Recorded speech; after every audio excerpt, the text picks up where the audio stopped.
Halo teman-teman, saya Neni Setiani, saya dari Institut Keguruan dan Ilmu Pendidikan Siliwangi.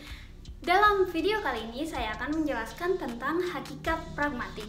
Yuk belajar bareng-bareng. Apa sih definisi pragmatik itu? Morris berpendapat bahwa pragmatik adalah kajian suatu hubungan antara tanda dengan orang yang menginterpretasikan tanda tersebut. Maka dalam hal ini Levinson juga mengungkapkan pragmatik sebagai studi hubungan antara bahasa dengan konteksnya atau di luar bahasa yang merupakan dasar penentuan pemahamannya. Contohnya, kita ambil kalimat Pak, saya izin buang air kecil ke belakang. Dapat didefinisikan. Buang air kecil. Menurut denotatif, buang air kecil itu didefinisikan sebagai membuang air dalam jumlah yang kecil. Sedangkan secara pragmatis, buang air kecil itu adalah kencing. Dan ada kata belakang. Belakang secara denotatif itu diartikan sebagai lawan arah dari depan. Sedangkan secara pragmatik, ke belakang adalah bermaksud ke toilet. Nah, jadi teman-teman, ungkapan secara pragmatik ini difungsikan agar ungkapan tersebut menjadi lebih halus. Buang air kecil lebih halus daripada kencing. Lalu selanjutnya kita akan bahas sejarah pragmatik. Nah, teman-teman, sejarah pragmatik yang pertama itu pada zaman kaum Sofis tahun 500 sebelum Masehi. Nah, pada zaman ini, kaum Sofis meneliti bahasa pidato-pidato politik. Lalu, pada kaum ini terdapat 3 ahli bahasa. Yang pertama ada Protagoras. Nah, beliau adalah seorang yang menemukan tipe-tipe kalimat dan bahasa kiasan, antitesis, analogi, dan juga metafora. Yang kedua, itu ada Georgian dan Predicus. Mereka adalah orang yang menemukan sinonim. Dan yang ketiga adalah Plato. Plato adalah pencipta buku yang berjudul Gratias yang membahas tentang hubungan antara kata dengan artinya. Dan juga teman-teman, ternyata pemikiran ini mendapatkan pertentangan. Ada yang menyatakan bahwa kata mempunyai arti secara arbitrer melalui konvensi. Ada pula yang menyatakan bahwa kata dengan artinya mempunyai hubungan pertentangan. Nah, pada zaman itu pertentangan ini dikenal dengan nama Nomos kontroversi. Yang kedua itu ada India pada tahun 400 sebelum Masehi. Dalam zaman ini ada seorang peneliti bahasa yang terkenal yaitu Panini. Beliau menciptakan buku Astadhyayi dan di dalam bukunya beliau menyusun kurang lebih 4000 statement tentang struktur bahasa Sanskerta yang masih dipakai sampai sekarang. Lalu yang ketiga teman-teman itu ada bangsa Romawi pada tahun 4 Masehi. Pada zaman ini, ahli bahasa yang terkenal adalah Aurelius Donatus. Beliau menganalisis tulisan-tulisan klasik yang tertulis dalam bukunya yang berjudul Ars Minor. Lalu, Priscia menggunakan model-model untuk menganalisis kutipan-kutipan yang dikumpulkan dari orator-orator ternama. Lalu idenya itu tertulis dalam bukunya yang berjudul Grammatical Categories.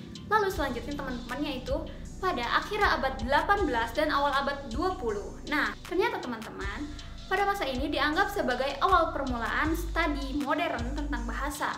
Karena pada masa ini ilmuwan-ilmuwan mulai menggunakan metode-metode ilmiah dalam mencari hubungan antar bahasa. Lalu yang kelima mengenai sejarah pragmatik ada kaum strukturalisme pada tahun 1930 sampai 1950.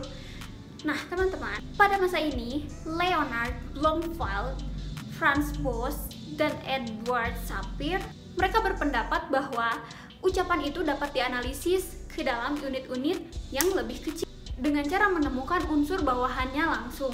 Analisis ini disebut distributional analysis. Lalu, strukturalisme itu terdiri dari 4. Yang pertama, fonetik, fonemik, morfologi, dan sintaksis. Lalu teman-teman, ternyata di Eropa, strukturalisme ini dipelopori oleh Ferdinand de Saussure yang terkenal dengan teorinya yaitu teori Lego, La Parole, dan La Gage. Mohon maaf apabila pengucapan saya salah. Lalu ia juga menerbitkan penelitian secara sinkronis dan diakronis.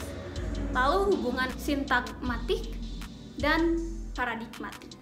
Lalu teman-teman, next kita akan bahas tentang 8 filosofi pragmatik.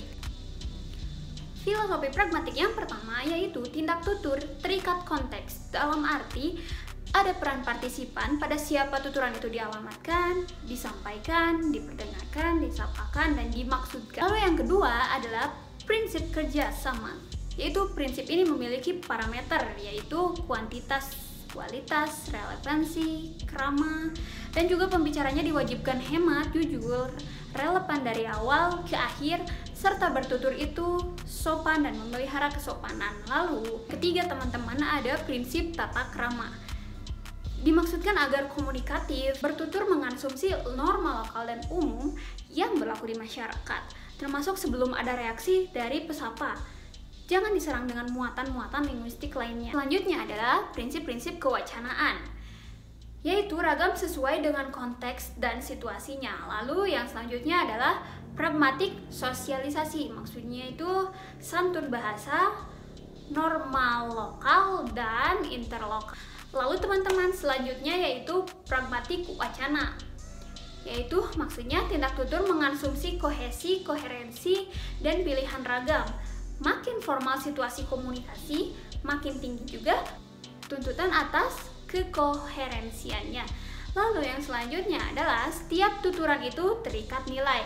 Nah, jelmaan nilai-nilai dalam tuturan mempengaruhi hubungan antar penutur dan situasi komunikasi. Nah, kita berada di penghujung video nih teman-teman. Itu dia yang dapat saya sampaikan. Apabila ada kata-kata yang salah atau materi dan penyampaian yang kurang tepat, yuk kita belajar bareng-bareng di kolom komentar. Seperti biasa, saya ingin mengkoreksi diri saya. Dan terima kasih banyak teman-teman atas perhatiannya.